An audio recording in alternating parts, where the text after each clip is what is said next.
नमस्कार, India news in खबर में आपका स्वागत है। मैं विद्याशंकर तिवारी हूं।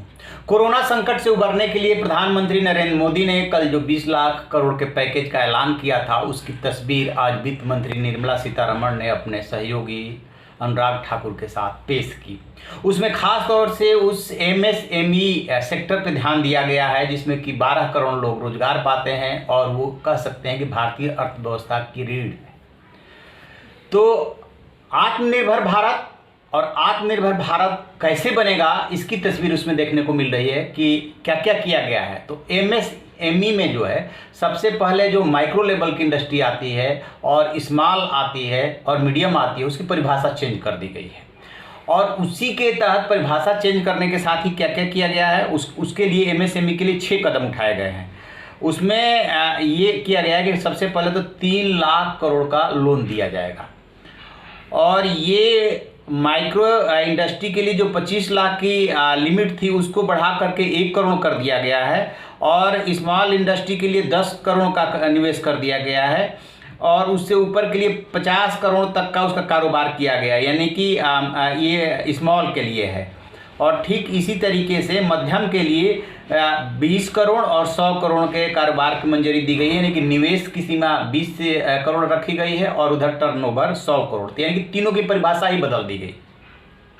फिर क्या है कि 4 साल के लिए 100% गारंटी फ्री लोन, यानी कि लोन के लिए गारंटी देनी होती है जिसको कोलेटरल भी बैंक की भाषा में बोलते हैं, तो वो गारंटी फ्री होगा और उसके चुकाने के लिए पहले साल में कोई प्रिंसिपल अमाउंट नहीं चुकाना है, सिर्फ आपको लोन देना है। तो उनके सबसे ज़्यादा लोन की व्यवस्था की गई है और जिनका बकाया लोन 25 करोड़ से कम है और टर्नओवर 100 करोड़ से ज़्यादा ना हो, उन्हें 10 महीने तक लोन चुकाने में छूट मिलती रहेगी। 31 अक्टूबर 2020 तक इस लोन के लिए अप्लाई किया जा सकेगा, किसी भी तरह का अतिरिक्त शुल्क नहीं लिया जाएगा और इस तरीके से इसको काफ़ी हद तक राहत दी गई है।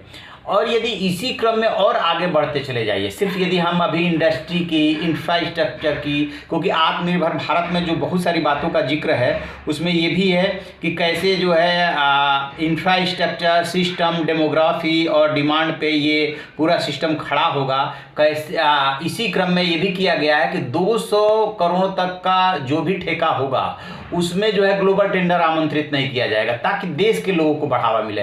यदि रियल सेक्टर की बात करेंगे तो रियल सेक्टर के लिए ये कहा गया है, राज्य सरकारों से कहा जा रहा है, उनकी रेगुलेटरी अथॉरिटी से कहा जा रहा है कि आप उनके लिए निर्माण कार्य शुरू होने या कंप्लीशन के लिए जैसे आपदा काल में होता है उस तरीके के छूट दीजिए, यानी कि 6 महीने तक आप उनको रिलीफ दे दीजिए। ठीक इसी तरीके से कॉन्ट्रैक्टर्स के लिए कहा गया है, उनको भी छूट दी जाएगी और उनका पेमेंट जो है वो जल्दी से जल्दी किया जाएगा। मान लीजिए कि किसी ने 80% काम करा दिया है तो 80% के अगेंस्ट जो जितना उन्होंने बैंक में गारंटी जमा की है उसके अगेंस्ट उनका पैसा रिलीज कर दीजिए।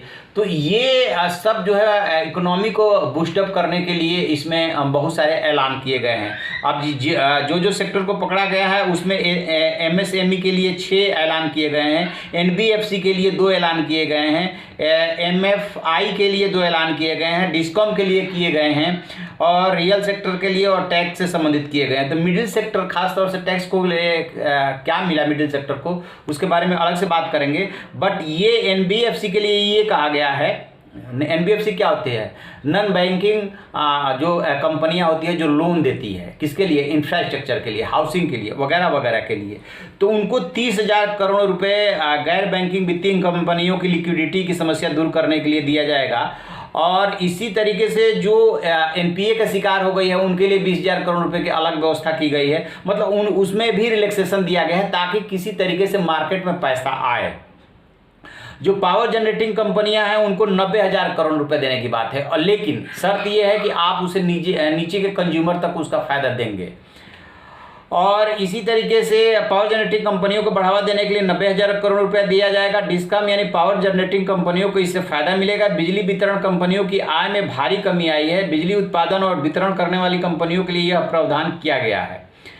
सरकारी कॉन्ट्रैक्टर्स की बात, जैसा कि अभी आपसे मैंने बताया कि सभी सरकारी एजेंसियां जैसे रेलवे, रोडवेज कॉन्ट्रैक्ट में 6 महीने का एक्सटेंशन देगी। इन 6 महीनों के दौरान कॉन्ट्रैक्टर को बिना किसी शर्त के राहत दी जाएगी।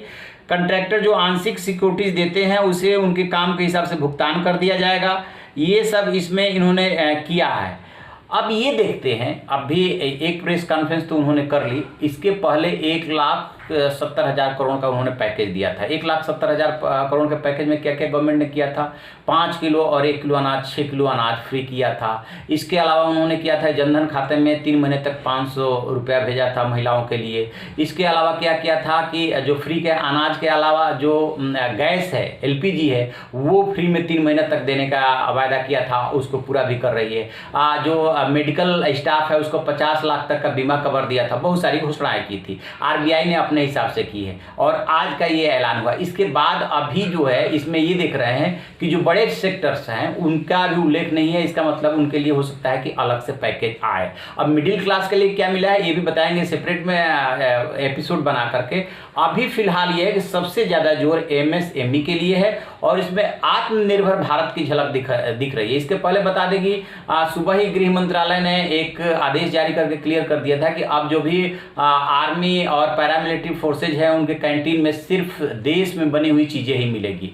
तो इसको जो प्रधानमंत्री नरेंद्र मोदी ने कहा था कि इसको अवसर में तब्दील करना है, इसको समझिए, क्योंकि जो वायरस आया है वो चाइना से आया है। अमेरिका बार बार चाइनी वायरस बोल रहा है, वो ये भी बोल रहा है कि ये सब इसमें चाइना ने बातों को छुपाया है।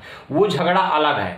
भारत बेशक अपनी परिस्थितियों की वजह से कुछ ना बोल रहा हो, लेकिन प्रधानमंत्री जिस तरफ इशारा कर रहे हैं वो यही है, खुद बनाइए और खुद बनाने से रोजगार भी मिलेगा, इकोनॉमी भी बूस्टअप होगी।